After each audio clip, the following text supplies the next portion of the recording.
Ladies and gentlemen, boys and girls, children of all ages, the time has finally come. The Off the Top Rope podcast is here. Yeah. It's our main roster debut. Yeah, it's our main roster debut, man. We've been on the indies. We've been on NXT. We here now, man. Everything, bro. In the bar. Where I was at last year? On South Broad Street in Philly. We're here now. It's your boy, Chris, better known as SoufsideWoodall on Twitter. I'm gonna let you introduce yourself. It's your boy Barry, OVO Barry, Lee Barry, Barry 96, whatever you want to call me. Everything. Just to call my first name, that's it. But yeah, man. Obviously you're subscribed to the Nothing ATO network, so you've probably seen us on the Pod About Nothing, where we talk about music, sports and everything else, but this is strictly wrestling. But I won't lie, we probably will try to incorporate music at some point. There are a couple ideas in my head that I haven't. We're a new podcast, so this is entertainment. So we're gonna find ways to entertain y'all. Yeah, definitely. We do primarily. I think both of us do primarily consume like WWE. That's not to say that we won't ever talk about AEW. I'm not gonna lie. Ring of Honor. Yeah, Ring of Honor. Not gonna lie, we might not ever talk about TNA. They I mean, we might. They getting there. I don't know, crossover. Man. They run the circus over there. Them boys just fired Gail Kim, man. I don't know. I forgot about that. I don't know. But yeah, I definitely do want to try to cover New Japan, but they're always on when I'm asleep. So like I said, we'll find some way to talk about that. Yeah, we'll find something. And we figured now would be the best time to start this because this is WrestleMania season. Best time of the year. Best time of the year. And typically, even outside of just WWE, like the wrestling business is so busy everywhere else. So we'll definitely find time to talk about that as well. With that said, we're going to jump right into it. But first, happy birthday to Randy Orton. The Viper, happy birthday. 45 years old. Looking as good as ever. So, I know I say we're Randy underrated Randy moment. Underrated Randy moment. I'm gonna let you go first because I'm thinking. Mine kind of back fresh. I would say him teaming up with Matt Riddle. That was like a rebrand of his character. I enjoyed that run a lot, even though Matt kind of screwed that up. But hey, man, it happens. I think that was a good one. Like it felt like something. Like back in the old regime WWE, it was a lot of mismatched tag teams and some stuff that just necessarily shouldn't have had as much juice as it did, but it did. RK Bro was really good. Underrated Randy moments. So, I'll do this one because I just watched WrestleMania 40 over again. The triple threat with him, Kevin Owens and Logan Paul, like that was a really good Randy Orton performance to me. Like it was a really good Randy Orton performance, and that's like the Logan Paul shenanigans aside that are always involved in the matches. Like it was a really good match. I think that match would really go well, to be honest. I kind of had faith in it because although, and we'll get into that later, as far as like Logan Paul as a character, not necessarily doing it for me anymore. Like I think we're just so far past. Like him just being a new guy and new wrestler. So, yeah, but I thought it would go well only just because Kevin Owens always brings his best to WrestleMania. And Randy Orton has always been good, but I feel like 2020 and beyond, like he's really like locked in. Yeah. And I think he even said it himself, like, I'm taking this way more serious now than I did like when I was like 22 or whatever. Yeah, because I felt that new Ruthless Aggression, that era of Randy Orton, he was kind of boxed in. Yeah. Because, Evolution, and then he came to the Legend Killer. We're seeing, like, more of a fun Randy. Like, he's like a character now. Yeah. So I'm enjoying this Randy a lot. Crazy shape, by the way. I know there's some juiced allegations on there. But Randy Orton in crazy shape for 45, bro. Like, he might be able to do it for, like, 10 more years. I ain't gonna lie. Take notes, Chris Jericho. Take notes. Please. All right, so we're going to start with a recap of Monday Night Raw. We're going to try to go in chronological order and work our way down from everything that happened. For the third week in a row, we opened the show with Cody Rhodes and John Cena. Different format this time. The past 2 weeks, it was filled with, John Cena getting his off on the fans, and then, Cody Rhodes will come out there and, Say the day. Yeah, say the day. This week, Cody wasn't having it. Man.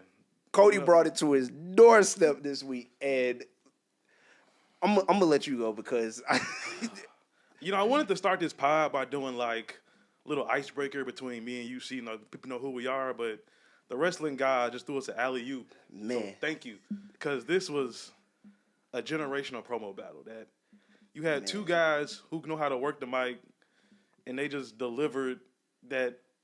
It felt this was special because you had like Wale tweet about it, Netflix tweeted about it, Tyrese Halliburton tweeted about it, and it was just watching Cena work, like watching this form of Cena.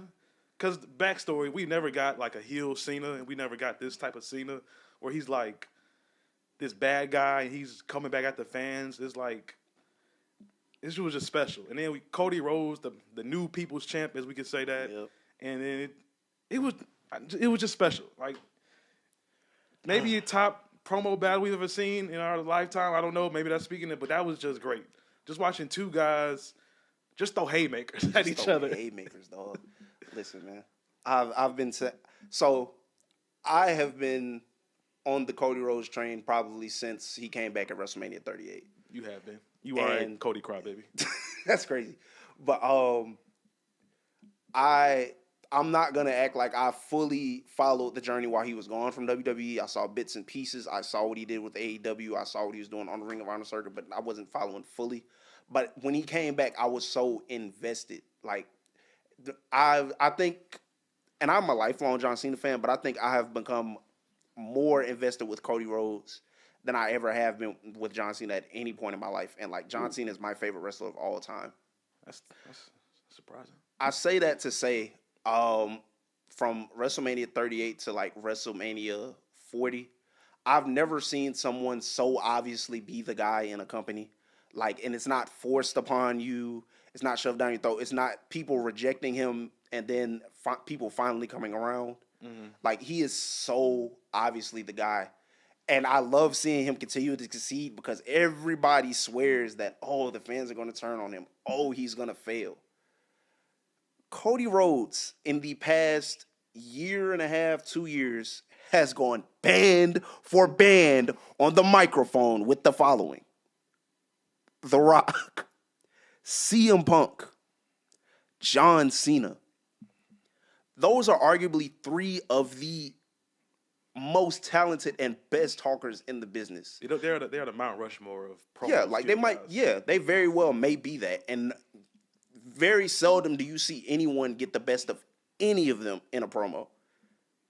Even against each other, I think out of that, well, I'm not gonna lie. Cena and Punk got one over on The Rock a couple times. I ain't gonna lie. But yeah, like very seldom do you see anybody get one over on the three of them or feel like they are on equal footing. Yeah. I'm not going to go the route of saying that Cody Rhodes bodied John Cena yesterday. It could be argued because a lot of those points that Cody Rhodes made. And let's be fair, I don't think Cena bodied Cody either. Yeah. We've seen that a lot. Yeah. But a lot of those points that Cody Rhodes made are... A lot of those points that Cody Rhodes made are real talking points. Yeah. John Cena was said to have, and we were children at this point, or I know I was.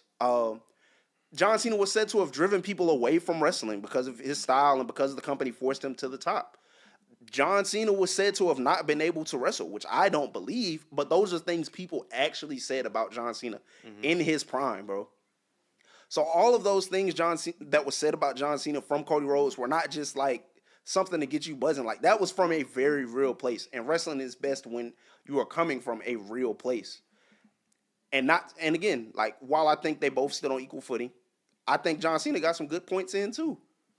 Oh, for sure. Yeah, like it was cool watching Cody, I guess, break the fourth wall at first. You know, the whole tattoo, the stuttering thing. Mm-hmm. But to see like Cena just like be like, listen, man, I'm John Cena. Yeah. This was my place. I started this. Like, I built this. Like you can argue all the things that John Cena said were just as true. Like, I didn't bury anybody. Maybe they just didn't have what it took.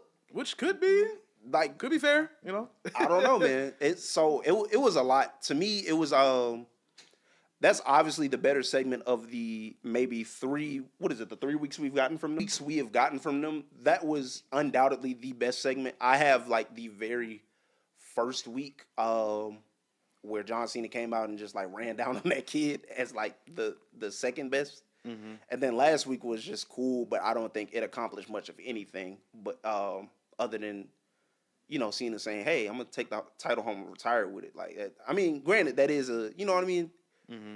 The first week was cool because it gave us like a little explanation on why Cena did what he did, which we kind of, looking back, we kind of saw little bullet points like the Royal Rumble press conference, and then the way he looked after the Royal Rumble when Jay pushed him out the ring, and then him demanding that he's going to be in the Elimination Chamber, and then the way he stole the victory against Punk, watching after Seth stomped him. I do think the best, and I think what made yesterday. I think what made yesterday the best part is they finally tied The Rock in because while it was good, like it was just like over the previous 2 weeks, like The Rock wasn't mentioned at all. Yeah. So I think it was good that they tied it all together yesterday. Now that was supposed to be his last appearance until WrestleMania, unless they're just working us. Mm-hmm. I think they might. I think I heard they might have a show in Boston. That would be a cool place for Cena to pop up. Mm-hmm. Hopefully, The Rock pops back up and whoop some candy ass. Yeah, it's definitely a little more to be like tied into that because we got a few weeks left until WrestleMania. Yeah. But I think this was a really good way to get Cody, Rhodes, and Cena like on. I think it was on track before, but I think like this segment accomplished the most. Can I ask you a quick question about this promo? Yeah. We were seeing different stuff about who buried who. We both think that it was kind of even. Mm-hmm. Me personally, it was even until Cody hit him with the fans remember that, right? When you can't wrestle. Yeah. What would you have said if the roles were flipped? What if Cody? Because we got the whole thing of Cena saying, "You stole my flow." Mm-hmm. The whole entrance song. You're nothing but an entrance song and that like that. How would you have felt if Cody would have flipped that on Cena? When you say flip it, what do you mean? Like if because I think he did. That's why What do you mean when you say you flipped it? Because I'm going back to what people say on the internet because it's just what it is. Yeah. Because like they're saying, Cena hit all these talking points and how he stole the flow. So I'm just wondering, what if like Cody would have? I guess he kind of did flip it on him. Yeah, but because he ultimately said like, I think he did flip it on him because he said like, he said this before Cena did, I think.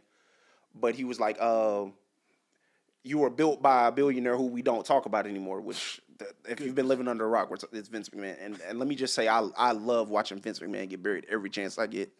I can't wait till he in the ground. I'm going to throw something on the grill. Anyway, I think he flipped it back on him in that sense. And again, it's kind of true. And that's something that's rooted in reality too, bro. Like a lot of these wrestlers like have like Stockholm syndrome, mainly WWE wrestlers, let me say that, when it comes to Vince McMahon.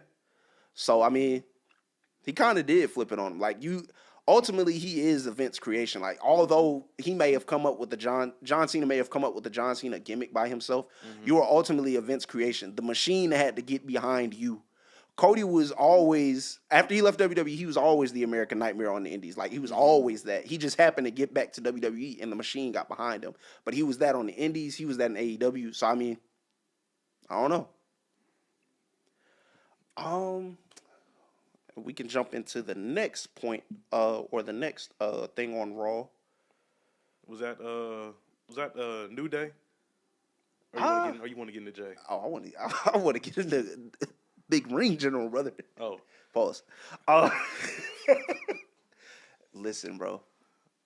Well, like we mentioned, IWC, the Internet Wrestling community, they have been having some backlash against the Yeet Man, Jay, over these past couple weeks. Unfortunately. The botches, which thankfully WWE kind of flipped it, turned it into a storyline.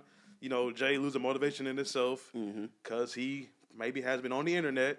So we're seeing that. And I think it unfortunately had to happen. I was cool with the way they were going with, Jay being the underdog and then Gunther just beat him up every chance he gets. Because you got to think about it. The Royal Rumble was middle of January. Yep. Or early February, I think. Yeah. Early February. That's what, 12 weeks of build up. Yeah. So we can't.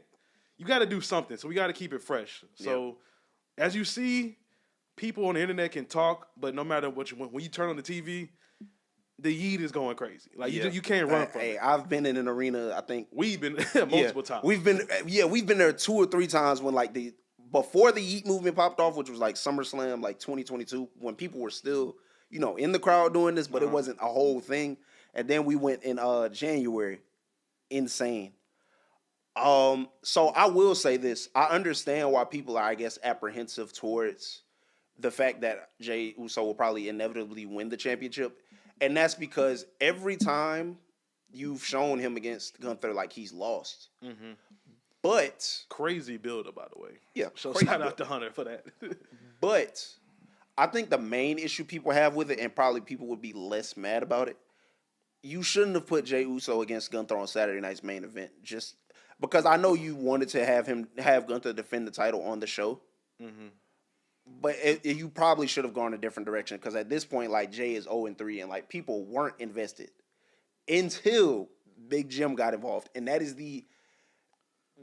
listen. Big Jim might have personally saved. Shout out Jimmy Uso. He might have personally saved this build, or like helped add some more meat to this build by like just being there, bro. Yeah, his the backstage last week, him motivating Jey, and then slapping the shit out. Did you see how Gunther looked at the camera? Like, he looked like, you ever seen, it's like, say we in school and like you roasted somebody and you praying like a certain somebody didn't see that. That's how Gunther looked at the camera. He was like, oh shit. Like somebody, like, nigga see that. Like I think that was a real, like, they say the wrestler isn't fake, but that was a real ass slap. That was a real slap, bro. Like, that's full, like, palm to face. I'm surprised he ain't like dislocated Gunther's jaw, bro. I'm surprised he ain't in a bad. Man. But I felt, and we were talking about the backstage, but like this week when Jimmy was talking to Jey, I felt like something bad was gonna happen. And we knew it was gonna happen. And I will say this, I didn't know to the extent of which it would happen. Oh yeah, like I did not think we would get like a full bloody shot like that. Like realistically, what I thought was gonna happen, I thought Gunther was going to kill Jimmy Uso in the ring. It was going to be a squash match. Cool. What followed after? At first, I was like, "What are they doing? Like, what was the point of this? Like, for sure he lost, and then Gunther hightailed it out the arena. They come back from commercial. Oh, that was genius. Gunther get the zip tie. He zip tied Jey to the rope. They said that was a callback to Randy handcuffing Triple H. Yeah, that's what I figured. It seemed like, and honestly, I think everybody kind of notices this with WWE at this point, because Shawn's booking NXT and then Triple H is booking like the main roster. Mm-hmm. Like some of the big angles we see are like retreads of their career, which is ultimately what most wrestling becomes after a while. Yeah, like, you can't. Like, like wrestling's been it's hard around to make something brand new. Honestly. Yeah, definitely. So when I seen the zip ties, I said, okay, like he's clearly gonna beat Jimmy up, but I don't know how bad it's gonna be. Oh, I thought he was gonna zip tie Jimmy somewhere, but him zip tying Jey was genius. Yeah, I think that was the more effective route. Like, sure. I don't like, we've seen Jey get beat up so many times, but like this was different, bro. Like this again, and it's so important because, like, as you said, like Jey has a bunch of self-doubt, mm-hmm. and he doesn't think he can beat him. Seeing something happen to your family unlocks something different in you, bro. Oh, yeah, for sure. Whether that's in real life, whether that's on television, I'm sure people who are viewing this, you've seen Spider-Man far away from home. You seen what happened to Peter when Aunt May died, bro. Like, he really locked in. He was ready to get rid of that no-kill rule. Dog. So I think this is what I'm kind of mad, because I really wanted Jimmy to get in the U.S. title picture on SmackDown, but we see that's probably going to Jacob. So I guess this is a good little curveball, and then this is good motivated. Like he said, You're not who you are. We need main event Jey Uso. We need right hand man Jey Uso. And in a sense, that's something that's rooted in reality as well, because when Jey was first getting the singles push, like, a lot of people saw something in him. Like, they thought he was rightfully a single star, and it just kind of like dwindled. Probably, I don't know when it necessarily dropped off. You could argue maybe in that tribal combat match, maybe like way after that. But like, well, actually, I think I can pinpoint it to that King of the Ring matchup with Ilya. Like a lot of people were just like a little frustrated and thought he wasn't anything more than the catchphrase. So I think that's rooted in reality as well. I don't personally have this issue with Jey Uso. And to me, while I did at the time I did want Cena to win the Rumble, I also feel like the unpredictability people ask for, they kind of got it when he won the Rumble. Yeah. And I guess just because it wasn't necessarily who we wanted to win, we were a little more apprehensive to it. I think it would have been too easy giving Cena the title. I mean, giving Cena the Rumble that early. Yeah, I think it would have. I think it was. I'll shout out to Triple H for throwing us a curveball because I had no idea that Jey would win it. There was nothing going into that week told me like Jey Uso was going to win the Rumble. We for sure thought it was either going to be Punk, Roman, Seth, Drew. I was in somebody's TikTok live and I was like, what if Jey wins the Rumble? They was like, they're just laughing at me. So I was like, yeah, I mean that is kind of funny. But I think I had a list of like 6 names and Jey Uso was not one of them. He probably wasn't top 10, honestly. Not at all. Also, shout out to Gunther because he's just. Oh yeah, listen. He's just putting out before we get to like the beatdown. He's just putting on the aura. The fight with Axiom. Oh yeah, no, not even Axiom. Otis. Yeah, Axiom. Tozawa Otis. was a good fight. Like shout out to Gunther.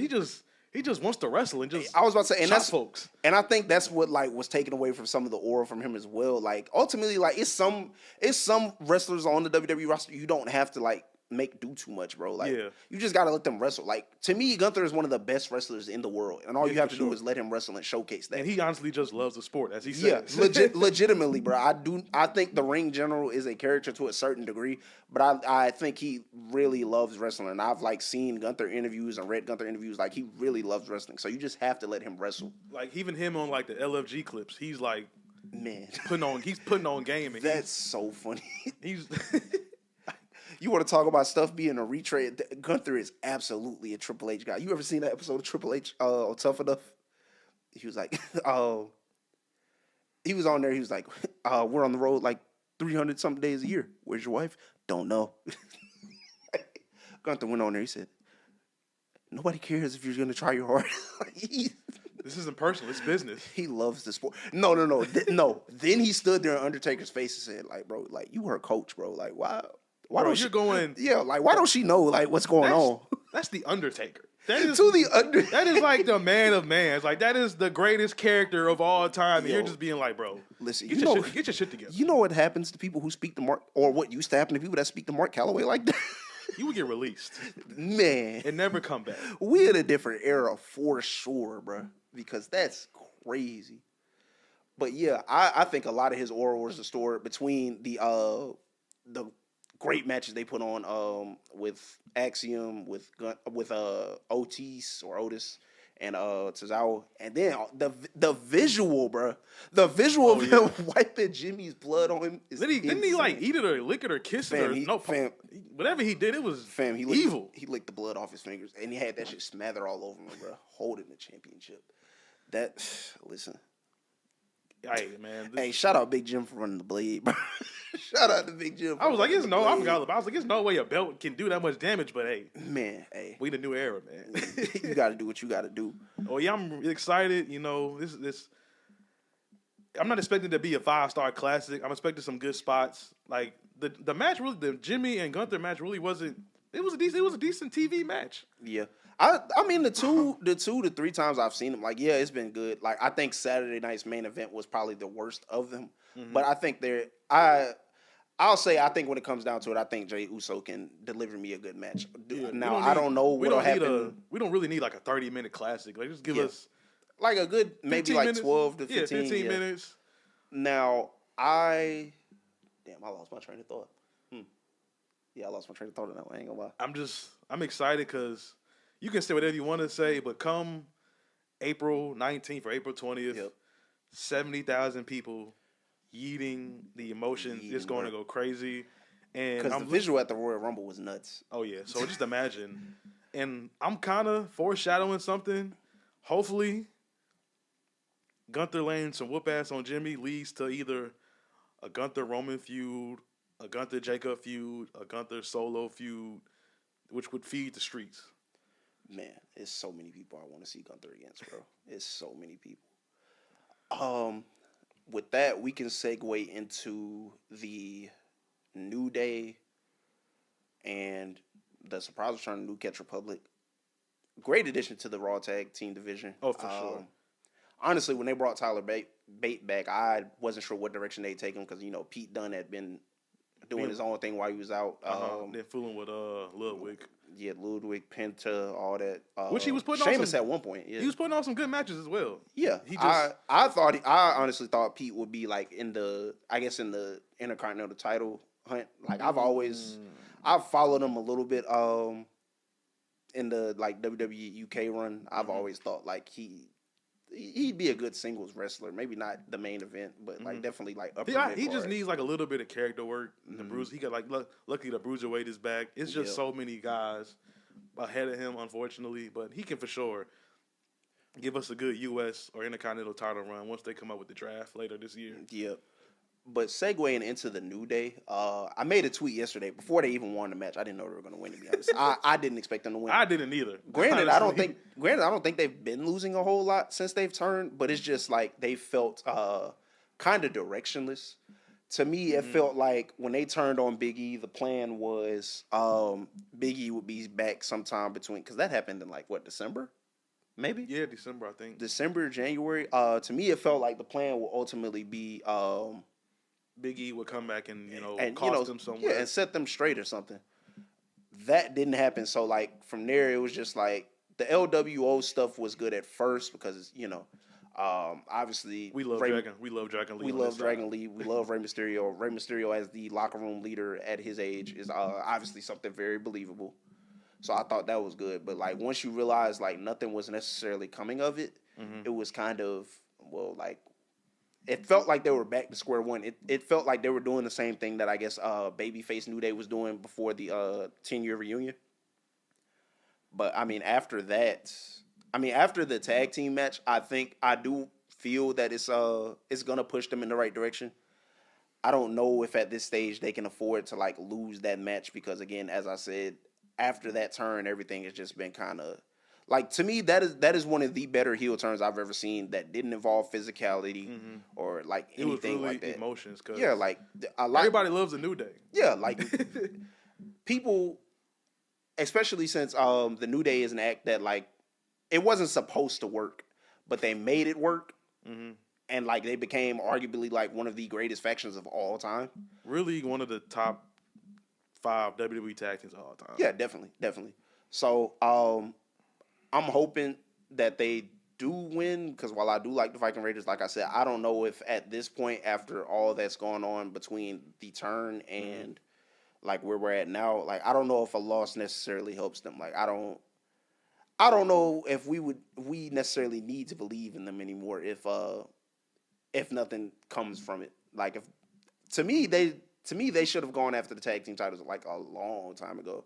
Like, that should have been the first order of business. But now that we're here, I'm hoping, like, it's positive. I'm going to throw a crazy Hail Mary since it is WrestleMania season. You talked about we didn't know what thing was going to do with Big E. I can see they know it's the ultimate curveball and Big E helping them beat the War Raiders. I think that would be a crazy WrestleMania moment because we thought, I guess, Big E would come back to in-ring, but we don't have to rush that right now because so much is going on. Because if you do bring Big E back, how long do we take till we get all right, we need to put Big E in the title picture, and we need to build his momentum up. So I'm liking this. I'm trying to think who would like some good Raw tag teams.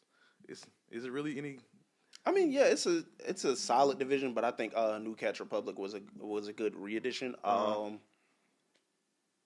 There's them. There's the New Day, of course, Viking Raiders, American Made.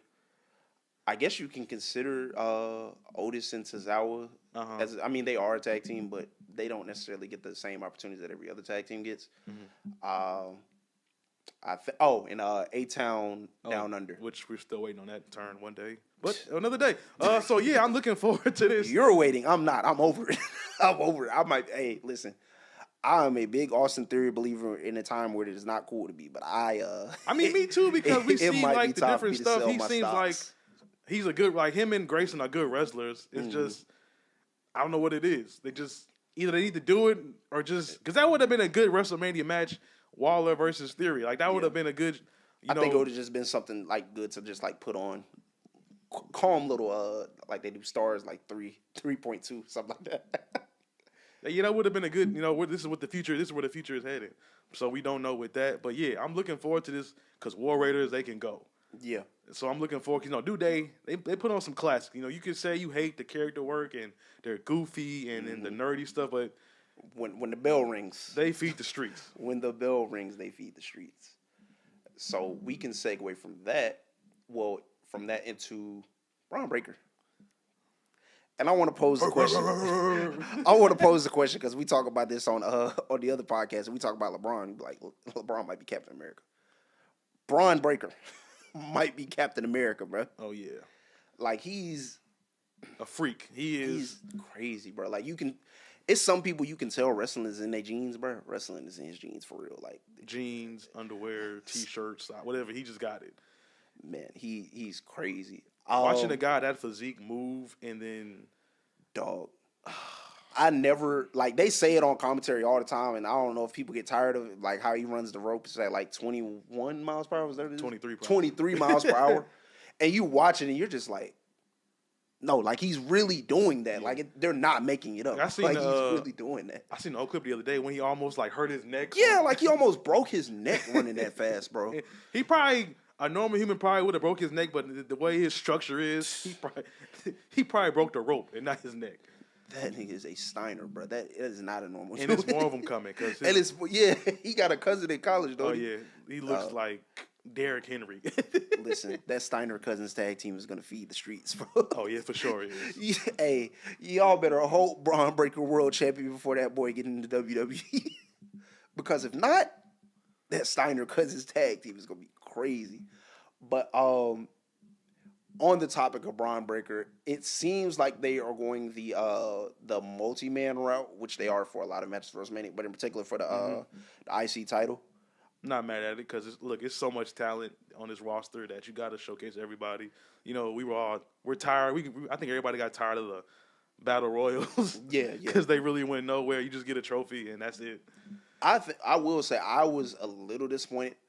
Only because they did this right in our faces. They teased AJ Styles versus Braun Breakers right in our faces, bro. We'll talk into that later. But I am, as a Finn Balor fan, I was happy that he has got the best of, as he said, these last 2 weeks.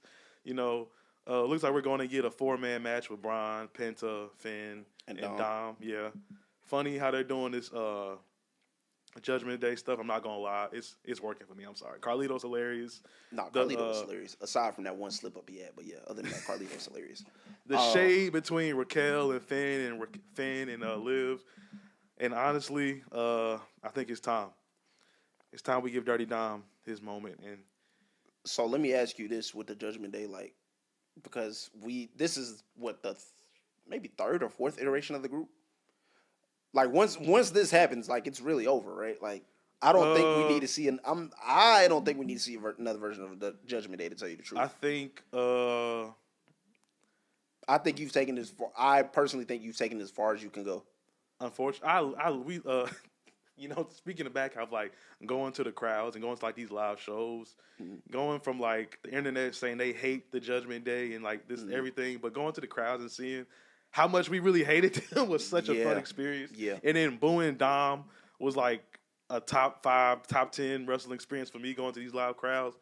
So now we're probably wrapping things up. I think it depends because I see we're seeing Liv go behind Finn's back. She's probably going to have Dom enter the match. Yep. So depending who Dom pins, because I think Dom is winning, so depending who Dom pins, he might pin Finn and then that's probably how they kick Finn out the group, and then hopefully we get a new form of Finn.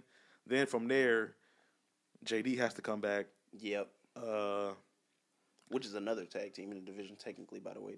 True. Dom and JD. And then I don't know what. I feel like if you do break up Judgment Day, what do you do with Carlito? It might be time for Carlito to go home. I ain't gonna lie. At first I wasn't seeing it. And then I started seeing what people was talking about. It was one week where he was wrestling in sweatpants. I was like, hey, bro, this is supposed to be the sport I love. The character work is funny though. I'm not gonna lie. No, like Carlito backstage is hilarious, but it might be time for Carlito to go home. I ain't gonna lie to you. Like, it might be over. Time for a legacy. Yeah, might time to see you once a month. But yeah, that little surprise rumble pop with the with the old Carlito theme song, but it might be over, bro. Then we got Liv and Raquel. It's a lot of stuff about how people feel about them too. I think Liv is starting to pick up some steam because this is a good character work for her. You know, the whole. I think Liv got so over. As somebody who's been like really high on Liv Morgan since maybe like 2022, I think like she was very overhated. I think the stuff with Rhea Ripley was just ultimately unfortunate because it. Yeah. And we'll talk into that because the whole the Rhea stuff that's going on. Yeah, I think I'll just say like I think it was really unfortunate. Because I've seen like I've seen several good Liv Morgan matches, pre Rhea Ripley, post Rhea Ripley. I think ultimately where that fell short is like you booked a lot of it around Dominic like always being involved instead of just letting him wrestle. Because when we've seen like the past few weeks when you just let Liv Morgan wrestle, bro, like she can really do some good stuff. Like she arguably has the best tag team match on WWE television this year with the when they her and Raquel versus Bianca. Oh yeah, and then even her and Jade match was good. Yeah, and I got Jade Cargill stocks too, so I can't stop winning. So yeah, I think other than that, I think you've taken the Judgment Day as far as it can go. I don't know if there's still anything to be had with like Liv and Dominic. You could bring somebody from NXT up and throw them in there, depending on how they do it. Like have. Maybe some dirty diamond forcers. I think that would be funny and that would be cool. Yeah, but whatever you do, you really cannot miss though. Like you absolutely have to like hit that on the head if you're insistent upon like continuing the Judgment Day.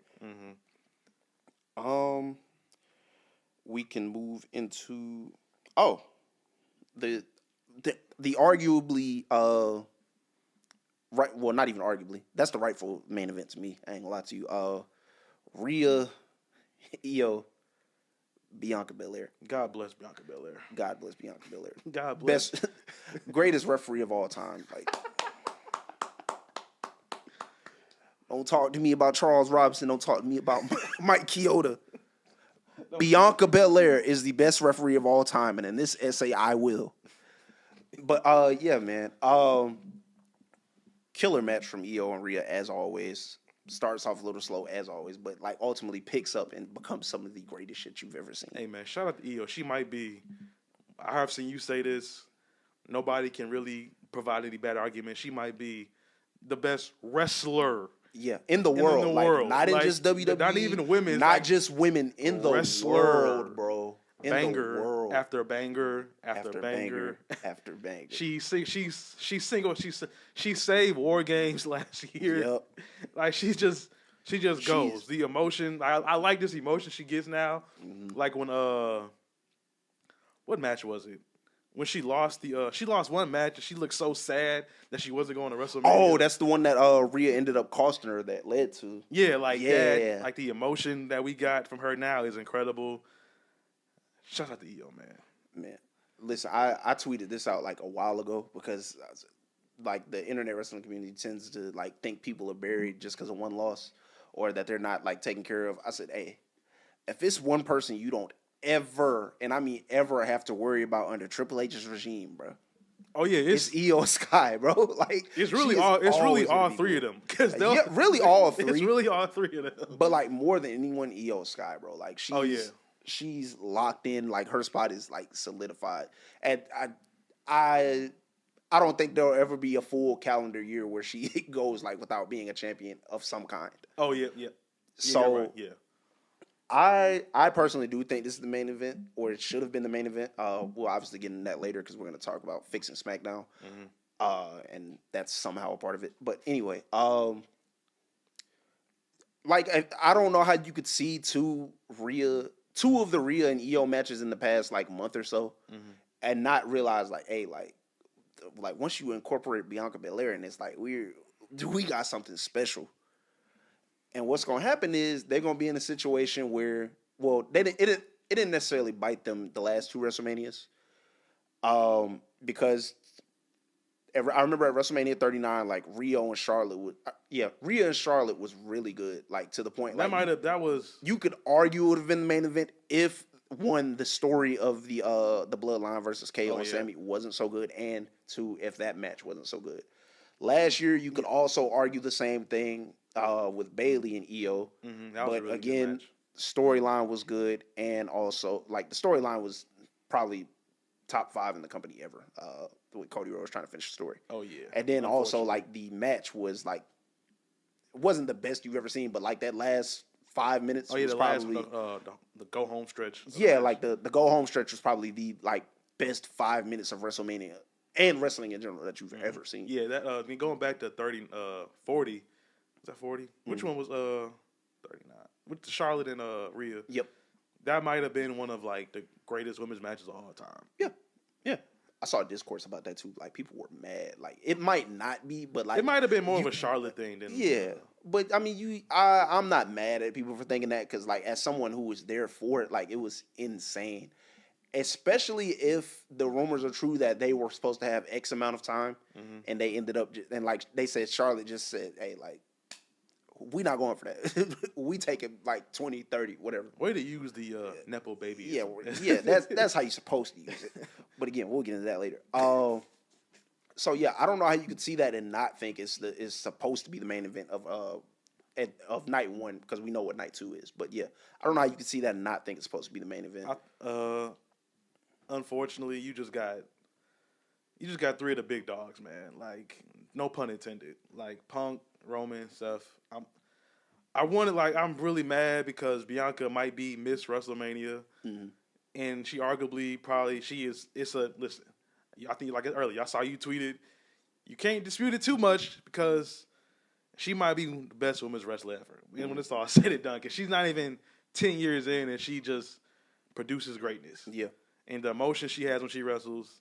We mentioned EO. The crowd loves Rhea. She's like her physique. Even my dad was like, "That's a big woman. Like how she like that ain't no man. That's a mountain right there." So man, this could depending on we didn't talk about it, but depending what night they put AJ and Logan on, this might be the match of the night because it's probably they might put it. This should go night 2, I think. Let the women, this would be a good wrestling match because I think once Cena and Cody go in, that's going to be like an emotional roller coaster type match, like with the Bloodline Rules match last year. So I really was rooting for this, but I just think you got 5 of the biggest guys in the company. You gotta let them close it out. Yeah, I hate to be that guy, but it just is what it is. But if they get the second to last spot, I think they'll deliver and people will still be satisfied. Hey, listen, I tweeted this out yesterday too. Seth, Roman Reigns, and CM Punk better get in the room or get in the group chat on the Zoom or whatever and figure out what they need to do. Because the fact that this isn't main eventing, like, if that match isn't equally as good or better than the women's triple threat, a lot of people are going to be justified in the anger they already have. I think it depends what night the women fight on. Like if they fight night 1, second to last match, then yeah. But I think if they go on before the Cody and Cena match, I think it should be justified. Hey man, if I was them, I would have told Triple H, hey, let me open the show. Since you want to play, let me open the show. Because I think I'm gonna make it hard for everybody else to follow. Because I think we're unfortunately Punk has. We don't know how long Punk has. Injury last year might have set some things back. Because we we're gonna talk about later the emotion and we finally seeing Punk get his main event match, and then the needle mover. You just. I mean, can you tell him no? Can you tell Roman no? Like, what are you going to tell Roman? And hey, listen, for those of y'all that don't know, Roman Reigns don't go on anywhere but last at this point in his career. No matter what we think, no matter what people deserve, Roman Reigns don't go on no time other than last. Or maybe first, but I haven't seen a Roman match go on first in a long time. But I guarantee you he not going anywhere but first or last. And then with Seth last year opening the show, he probably was like, look, man, I'm taking these pins. Man, my character work is kind of slowly dying down. Y'all need to figure something out before I tell Becky don't come back. So y'all better set some shit straight. So real quick, before we get into fixing Smack, well, I ain't even gonna put that in air quotes. SmackDown needs to be fixed. Oh, for sure. European tour, real quick. Good, bad. What needed to change? I think they picked the worst time of the year to have this tour, but the build up to WrestleMania, because usually WrestleMania is usually this weekend. Yeah. So them pushing it back 3 weeks, and then unfortunately we got lucky. Not gonna say how we did it, but we don't have the VP. No, let's just know we didn't get to watch SmackDown early, you know. But we didn't. So I found the websites. Hey, so getting like I did so good Friday. I stayed busy.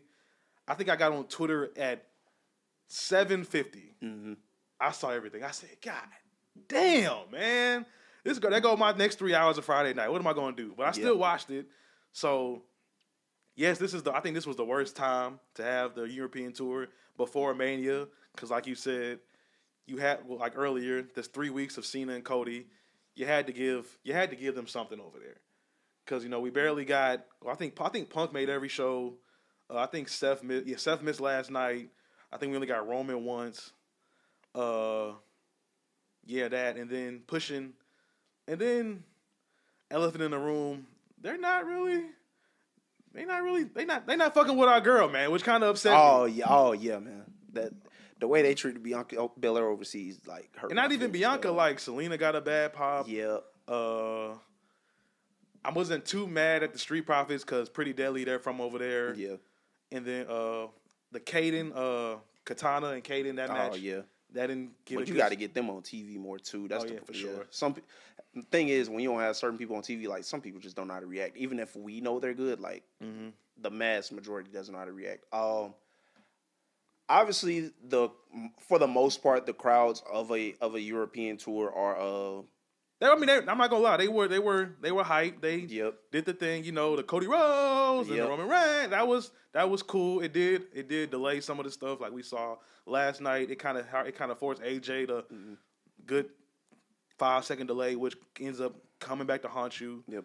And then they were a little dry with Logan a little bit, and he found a way to bounce back. Yeah. But that kind of hurt out, and I don't want to say the commentary was straight.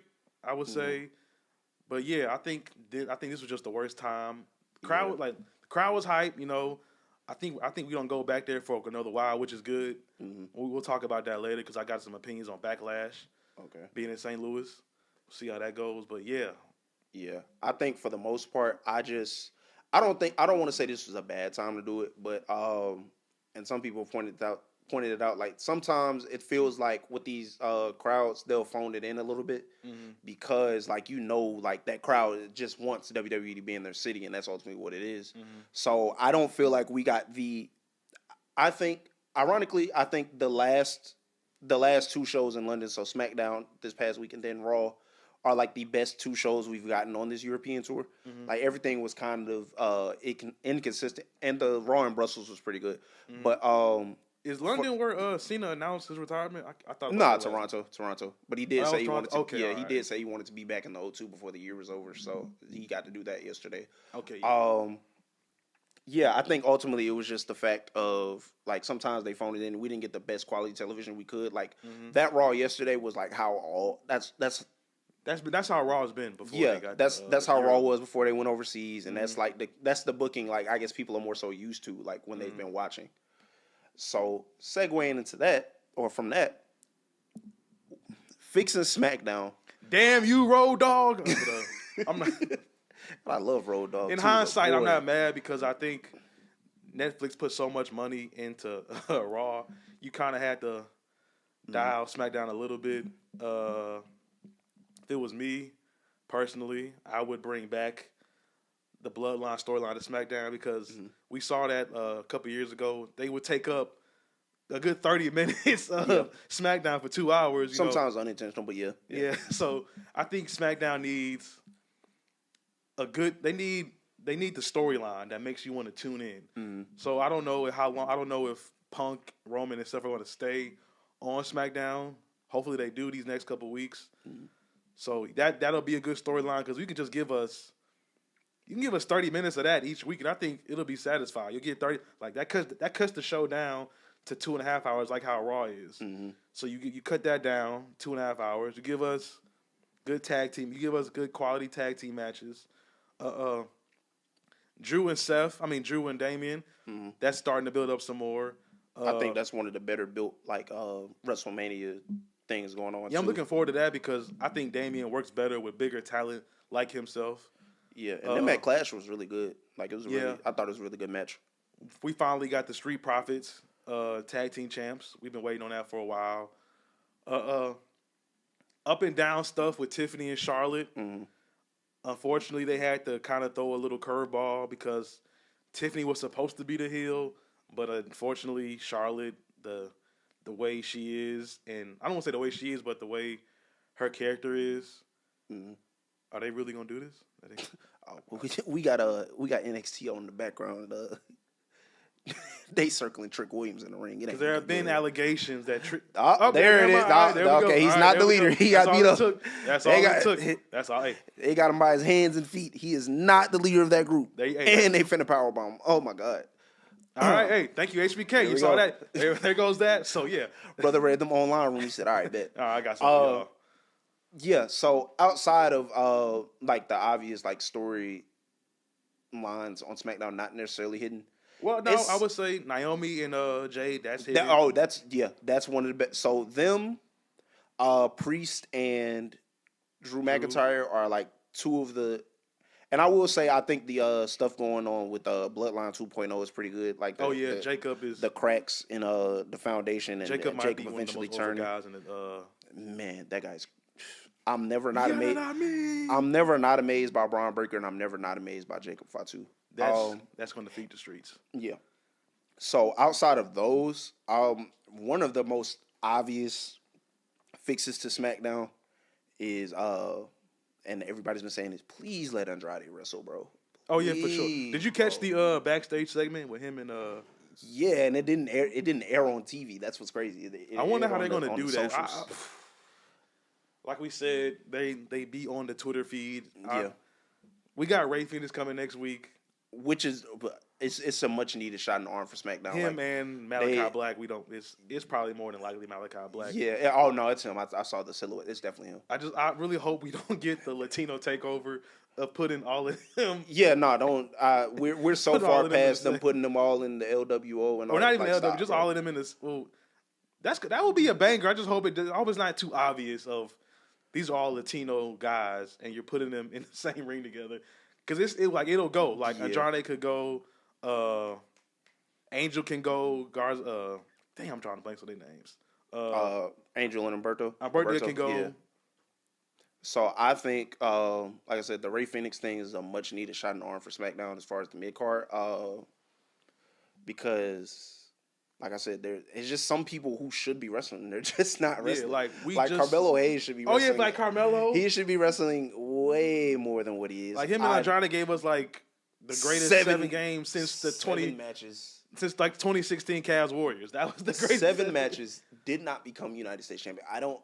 I'm not necessarily mad that neither of them became United States champion, but when typically when people go out and put that type of performance on your show, it needs to be rewarded. Oh, yeah, I don't feel like either of them were rewarded. Like I've seen everybody's seen Andrade in the same city that they have in SmackDown, and it's nothing but him posting pictures of him being there. Like just posting vibes. He's like in the ring, getting the fits off. And I think what's wild about it is the last time we saw Andrade in the ring is like he put on a banger with Jacob Fatu. Like, oh yeah, I forgot all about that. How is it not rewarded? You know, I just pray it's not who just throwing her aura around and just making him... Oh yeah, man. Hey, listen. I mean, I would. I hope it's not that, bro. I just pray because I'd be so sick that's why we're not getting. If it is, I hope Tiffany squashes you. I hope she do that regardless, bro. You do not need any more title reigns, bro. Like I don't know how many times that title changed over that summer when her and Sasha Banks were going back and forth, but that's like half the. that's like stat padding, dog. That's like half the title reigns right there. Then she said that she's gonna break Cena's record the other day. I was like, oh brother, hey, listen, you keep her away from my. I know me and John Cena at odds right now, bro. But you keep her away from my glorious GOATs record, bro. She's at what, 14 now? She's at 14. Cena's at 16. Orton is at 14. She's gonna win 15 this year. I'm sorry. Listen, bro. You keep her away from my glorious GOATs record. I don't give a damn what else they do. Yeah. So that's a fix to SmackDown. We can get into the Roman, CM Punk, and Seth thing. Shout out our boy, man. He got his. Yeah. First off, regardless, he got his dream, man. I will say this in storyline. No, I don't believe he deserved it because what did Seth Rollins do all of that for? For him to get a main event match anyway. However, in real life, CM Punk, Phil Brooks, whatever, has long deserved a WrestleMania main event. Like, arguably, he deserved. So I've always had this theory that, like he said, like he told Cody, he is the real American dream. Yeah. So this is his deserve. Yeah. So the Rock and Cena rematch, the Once in a Lifetime 2. And he said this on the Colt Cabana podcast. I am of the belief that, yes, you could have made that a triple threat match. One, because even if Cena was getting his win back from The Rock from the previous year, I think you could have made it a little less. Oh, they going at it. Jesus. Shout out Jada Parker. God, shout out Jada Parker. Boy. Let's get back focused, please. Yeah, but yeah, I am long. So in real life, yes, I have long been of the belief CM Punk should have been a main eventer of WrestleMania at least once. There's like several times in his WWE career where he was, one of the top stars. He was like one of the longer reigning champions in the history of the WWE. Yeah, he had 400 days. That's crazy. Like that didn't run into WrestleMania season. Didn't run into WrestleMania. They took it off him at the Royal Rumble going into WrestleMania, and then ran Cena Rock too. Like I said, I'm of the belief that should have been a triple threat. Like, you could have easily done that. I don't know why they didn't. Whatever. You probably didn't know what The Rock was going to do, so you probably threw a curveball. But, yeah, Punk definitely deserved this. And to your point of the whole Seth thing, I think Seth taking the pin, and we're finally getting the crash out Seth we've been waiting for. I think this is it. You see, I kind of believe that. Roman's not taking that pin. No, we're long past that, bro. He's not taking the pin. It's two people in that. I don't think Roman's winning. I'll say that. But it's two people in that match taking the pin. And neither of them are named Roman Reigns. To me, I do think a loss leads to like a crash out Seth. But in a sense, we've also seen a crash out Seth, so I don't know. You're talking about the first when he foray into the visionary gimmick, like when he took Rey Mysterio's eye out and all that, bro. I don't think that got enough. Yeah, that didn't get enough time because of COVID.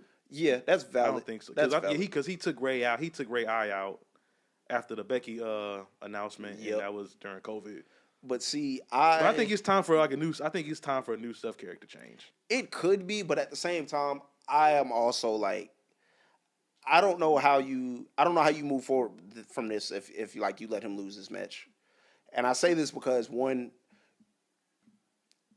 you've undone, in a way, to me, it kind of killed it for me a little bit because you've undone what Seth's character kind of stood for when you just gave the main event away, You just gave it away. He cost them the main event twice, in theory, and you just gave him the main event. Now, obviously, maybe the story is, we know that's not the favor. They've said that's not the favor. But it's like, I don't understand, is the story now like Roman Reigns has so much pull that he got him a main event? Absolutely. And OTC. Yeah, it's a little confusing to me. I just think it was they'll probably get into that this week. I think they'll get into it. We got 3 weeks. That's what I'm kind of mad about people. I'm like, bro, every WrestleMania match can't afford a 8-week build-up. Some stuff takes 3 weeks to just say, all right, y'all, this is what we're gonna do. Let's just show you how it's go. But with this match, I think you do need to explain some stuff. So hopefully we get that soon. And see, even my thing is, there's so much history between the three of them that just hasn't been discussed. it's more than just the fact that, neither of them have beaten CM Punk without the other's help. Yeah, it's more than just the fact that CM Punk helped Roman Reigns in War Games. CM Punk created the Shield. Although it may be, and you can tell this version on TV, by the way, that although the Shield was created, it wasn't necessarily the version CM Punk wanted to create. Mm-hmm. Roman Reigns wasn't originally a part of the vision for the Shield. Mm-hmm. CM Punk had somebody else in mind. Cool. You can tell that on TV. I feel like they're not telling that. I don't understand fully what the story is. I think, and there's several reasons for that. Like Roman Reigns came out the week before last was like, CM Punk screwed me at the Rumble. No, CM Punk threw you out of a Royal Rumble where it is every man for himself. You were not screwed. Did Seth Rollins try to kill you at the Royal Rumble? Yes, that's true. Did you screw CM Punk out of a win in the steel cage in the Garden? Yes, that is true. It feels like I think you can't state that. I don't know if you could. I don't want to say throw the lazy route of bringing up Dean or John Moxley now. So I guess you kind of have to avoid that. So maybe that's what it is. But yeah, I still think you can and here's why I think you can still tell the story of the Shield regardless. Because I low key forgot that the Shield came back together for a couple runs. Yeah, when they were trying to push Roman back over. Yeah, but one thing is you can still tell this. First off, we're far past the point where they I guess try to wash away history like we didn't see these people on our WWE TVs at one point. And I say that because they mentioned Mercedes or Sasha Banks on commentary very often. And last year, when the Shield theme music hit, everybody for some reason thought yo, are we gonna see Dean Ambrose or John Moxley come out the crowd in Corey Shield was gear? It's no way. Corey was right? This isn't possible. It's no way, right? There is absolutely a way to tell that story on television without trying to insult your fans. Because the Shield, in reality, kayfabe or whatever, the three of them are generational, legitimately, in terms of what's been done in the industry, bro. They're legitimately their impact on the industry is felt, or their impact. I think they or might the accomplishments rather. They have a lot of. I was gonna say they might be the only faction of all, maybe except Evolution, but pre-world champions that we never seen DX, only Shawn and Hunter won world titles. I don't think anybody from NWO won a world title except Hogan. I don't think Scott Hall won a world title. Did he? No, Scott. No, I gotta look that up. I don't think Scott won. I don't think he won a WWE title. But if I'm not mistaken, I think all three of them are Grand Slam champions. Yeah, in the WWE. And then again. Moxley's and Rollins are the only ones who really traveled outside of the WWE, but their accomplishments even outside of WWE are pretty. You know what I mean? Yeah, So it's not it's not like you can't tell that story. You can. Mm-hmm. I think it's insulting to not tell that story because I'm 2 weeks into it and I'm trying to be the wait and see guy, but I don't get the story. I don't get why all three of them are fighting. I understood why CM Punk and Seth Rollins were fighting. You could run an angle with Seth and Roman Reigns, and I would understand instantly because there's so much history. Yeah, I was worried because I was damn, this Seth and CM Punk stuff. It looked really good before Roman got back. What they gonna do with my boy, man? Dog, they can't have Roman in catering, man. Bro, it looked incredible before Roman got back. Then they got to the Garden. It looked incredible. But then they had those two segments, and it's just okay, well, what's CM Punk's connection to why he wants to fight Roman Reigns? Or what's Roman Reigns' connection to why he wants to fight CM Punk, other than he eliminated him from the Royal Rumble? I think that's fair enough because Roman, he is the Ula follower, and he is the WWE title, and he has to get his title back. But they haven't really done a good job with that, like you said. Yeah. So, but like I said, we got 3 more weeks. These are 3 of the best guys in the business. We got 20 hours of content left until WrestleMania. I think whatever they do next has to be impactful. The brawl was cool, but it was just. Hey, we just saw that Monday. We were kind of falling down on the Cody and Cena thing, and it took 20 minutes. Yeah. So I'm looking. So it can definitely I'll say this: I don't think there's anything in the Mania build aside from Styles and Logan Paul that can't be saved. And I say that because like Logan Paul is just there's nothing more to and that plus character. I think we're getting a show in Chicago, so that's something. Oh, I think that's Friday. Actually, I think that's Friday. Even better, like something crazy could go down. So we might get something, but I think whatever they do next, like, has to be really impactful. Like, because prior to the segments where all three of them were together, it was just a bunch of, he's not here this week. I am, but they're not. Like, so whatever they do, like, the next few weeks has to be really, really impactful. Do you have any guess on what the favorite could end up being? I think the favorite is either a championship related. I don't know when that would be. There's no chance it's like night 2, right? No. But if it is, you heard it here first. I'm not a believer in that particular theory just because, like, it doesn't. I think Cody and Cena should be its own thing. Like, the heel turn itself was, like, more impactful, was, like, already impactful. And obviously the mic battle yesterday was impactful. So I'm not of the belief that it should bleed into night 2 at all. I think it's championship related, or I think it's CM Punk once again acquiring Paul Heyman services and hanging Roman Reigns out to dry, which maybe would eventually lead to CM Punk 1-on-1 with Roman Reigns. But I think that it's one of those two. Anything else, I really don't know. Like, I don't know what else it could possibly be, but those seem like the two most logical. Yeah. I guess you want to count pockets and go with these WrestleMania prices. Oh yeah, man. Listen, I made a conscious choice to skip WrestleMania this year, mostly because I had just been to the last two, and I was like, I don't need to be at it every year. Like, I had a good 2 run, and the only reason I went last year is because I was like, oh yeah, like, y'all done screwed Cody out of, you know what I'm saying? I gotta go again now. Like, I can't miss it. I thought I was gonna be there the first time, but Big Rome threw them backstage politics at my boy. But yeah, it's really bad, bro. It's really bad. And I kind of figured it would be high because it was in Vegas. Yeah, but it's bad. And it's not just the WrestleMania ticket prices.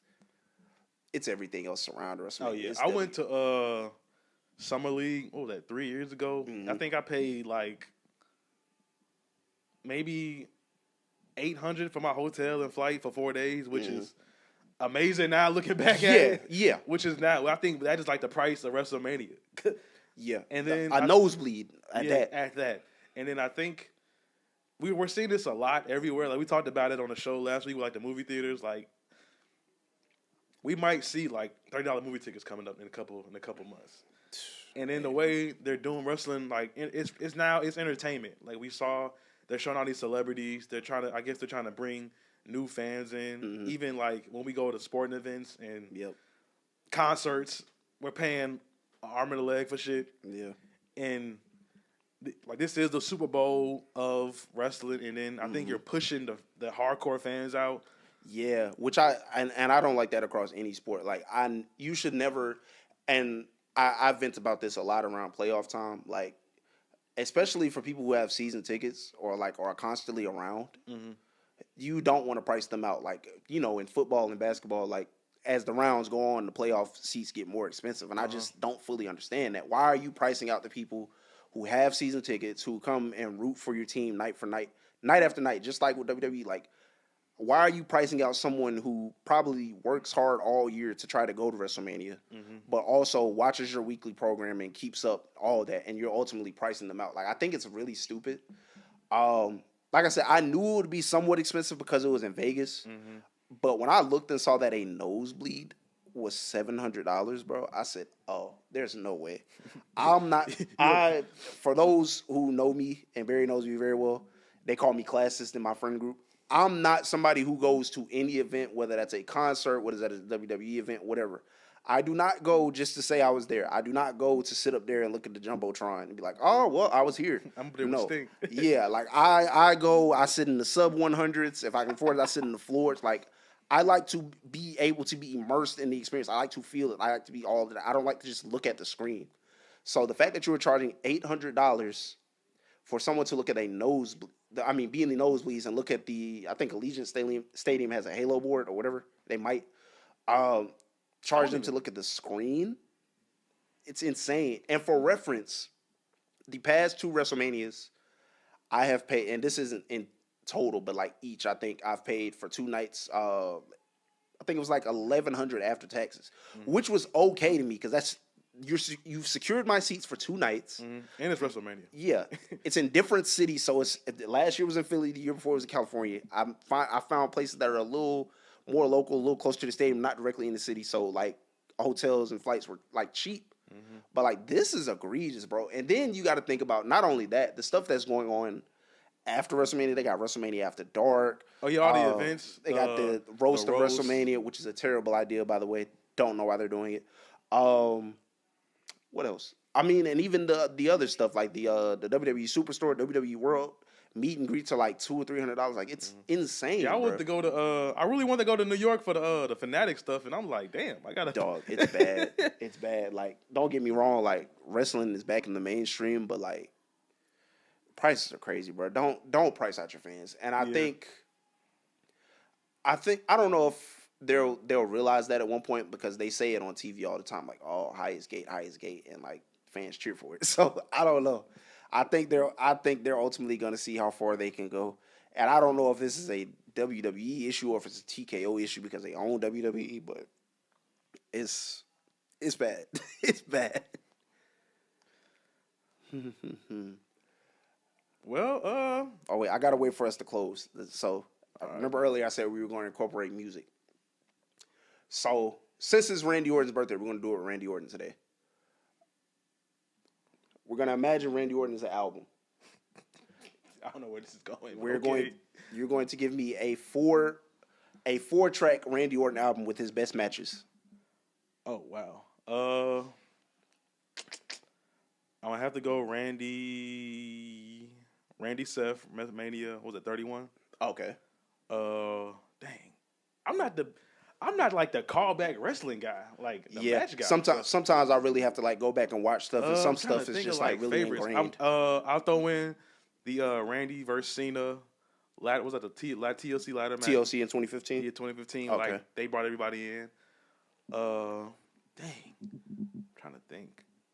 Which I'll throw in Randy Undertaker. Which one? There's WrestleMania. There's WrestleMania 21, and then there's Randy versus Taker at Armageddon. Dang, I'll go Mania. Okay, because I think that helped put Randy on the map. Got 3, and then dang, I'm gonna have to cop. I'm gonna just nostalgia. Give me the Randy Evan Bourne match with one of the best RKOs ever, I guess. Okay, I'll take that. So I'm gonna go Randy Gunther, at Bash in Berlin, not the King of the Ring. Although King of the Ring was good, but like Bash in Berlin was like peak Randy Orton. That is some of the best I've ever seen. Give me Randy Orton, John Cena in the I Quit match at I think it was Breaking Point. Mm-hmm. I will also take Randy Orton versus Seth Rollins at WrestleMania 31. And then to close, I will take Randy Orton versus Mick Foley at Backlash in the hardcore match. Okay. Yeah, that's up there. So those are my 4. Notice we didn't say the greatest wrestling match of all time of Randy Orton versus Edge. Hey, you know what's sad? That match was really good, but it was bogged down by the tagline because now everybody's watching it like, well, what's going to make... wasn't the other match better than that, I think? No. You're talking about the WrestleMania match? The Last Man Standing? I think. No, listen. I like the match. How many times did they fight in that? Twice. Twice. So like the first one was bad. It was. So here's the issue with the first one. It wasn't bad. I think it was a good match, but that match went on entirely too long. Oh, that's the one where they was like on top of the car, right? Was that top 18-wheeler? Yeah. But it felt like that match had went on for Edge is like I didn't understand why it was going on too long. It was so many points in which the match should have ended and it just didn't. And I think that brought down a lot of people's opinion, including mine. Brought down a lot of people's opinion of it. The one at Backlash was good, but again, it was brought down because like you saddled this tagline to it. So now people are looking like, well, what's gonna make it the greatest wrestling match ever? Like, what are we looking at here? And then also at some points it did feel like they tried a little hard to try to make it the greatest wrestling match ever. Like you saw things that weren't typical of Edge or Randy Orton, and that's what kind of like brought it down. But I mean, it was pretty good. I'm trying to see. Let me go back. Ladder match. You said that. Yep. Make sure I don't miss nothing. Kevin Owens. Oh, not Bloodlines tag match. They got the WrestleMania match. They got Randy versus Christian. Some random. Oh, was that Randy versus? That was a good one too, though. At Over the Limit, right? I think so. That was a pretty good one. You said the Bash in Berlin Evolution. Yep. Oh, can we take Evolution versus Shield? That was as a bonus track. I like that. Yeah. Okay, because we had 4. Yeah, we can add that as a bonus track. I like that one. Team Austin, Team Bischoff. That was before our time. I think that's about as good as it gets for Randy. Randy Edge versus. They got Randy Edge versus Shawn versus Cena. Backlash 2007. Oh, okay. Hey, no, listen. Okay. All right, so we can get 2 bonus tracks, and I'll add those to his bonus tracks because that Fatal 4-Way is really good. Like John. This Cena is the deluxe album. Yeah, we can do a deluxe album. Oh, yeah, that's basically where we at. Oh, shoot, Randy Orton, Daniel Bryan, and Batista. Forgot about that crazy emotional match. Yep. The number 1. Oh yeah, like you said, Randy Cactus Jack Backlash. And I will add one more bonus track. And it's so easy to identify this one because it was only like 3 good matches on that WrestleMania card. Randy Orton versus CM Punk WrestleMania 27. Really good match. Okay. Really good match. Did you name Randy and Shawn Survivor Series? They said that's a good match too. I'm just Googling stuff. Randy and Shawn Survivor Series 2007. That might have been before. I honestly don't think I've seen that one. Like I've seen some 07 stuff. I don't think I've seen that. That sounds like a decent match because that's when Shawn was putting on. Yeah, This is before Shawn rolled off into the sunset, but it was still. Oh yeah. Yeah. So that was the debut. The debut. That's gonna be the name of the episode. I came here today thinking we were gonna name the episode Pilot because it's the first episode. I had Punk get his dream. That was my day. The debut or the call up, one of those. We gonna see what ring off. But let me just make sure I don't got nothing else. If you got anything else, the floor is yours. I think I'm good. I think we're good. Before we close, is there anything you want to? Because there's going to be a time where we, I guess, talk about the whole WrestleMania card, but it's not fully out yet. Is there anything you would like to see? This week on SmackDown to further the WrestleMania card. The tag match, because we got a tag team dream match with Profits, DIY, Motor City Machine Guns. Maybe I don't think they throw Pretty Deadly in there now since they lost the other day. I really wanted a ladder match, but I think we got that last year, so I don't know what we can do now to top that off. SmackDown. Hopefully we get the. Man, I love Jade. I don't know if we can get a stipulation to her Naomi match. I hope that's a good match. I hope it's not too quick. They throw in. Hopefully we get a U.S. title solution. Yeah, I think I'm kind of over. I'm not a Brian hater, but some stuff does get a little. Because I'm a Roman fan. You know, him and Roman, that brawl. Looking back, it was good, but now it's only so much you can do with big guys. How you carry them. I think that's it. Make sure you follow us on socials: Instagram, Top Row Podcast, TikTok, Top Row Podcast, Twitter, off the Top Row Podcast. But yeah, man, this is a good episode. Yeah. Like I said earlier, as we go on, there will be more things. We'll definitely try to get into AEW some more. I'm going to be away this weekend, so I'm not going to be able to watch Dynasty. But if Barry happens to watch Dynasty and we come in next week and he wants to discuss it, then we can discuss it. Listen, and like you said, I just can't go back to the old time. I'm not paying $50 to watch pay-per-view. Yeah, no, I ain't going to lie. I'm going to boot up them streams. But yeah, man. I'll do some wrestling content reviews on the page. We'll do that, go back and forth with that. Talk some stuff. A lot of racial stuff happened the other day. Hey. Oh yeah, nah. We gotta say, hey, we gotta say that for another episode. We can talk about that. Booker T was wilding though. We can talk man. about that on TikTok and Twitter. Yeah, this was great. Shot nothing ATL. Yeah, the guys. Thank you for the platform, fellas. We love y'all. We definitely. I mean, we're obviously gonna be doing this again soon. But like I said, as we go on, more stuff will roll out. We'll talk about more. And there's typically a dead period within WWE, like during the summer, where doesn't too much go on. So we'll try to get into some other stuff. Build. That can be a good time to do social media content. Yeah. So definitely just keep a lookout. We appreciate y'all. This has been the debut. We got to pose for the go.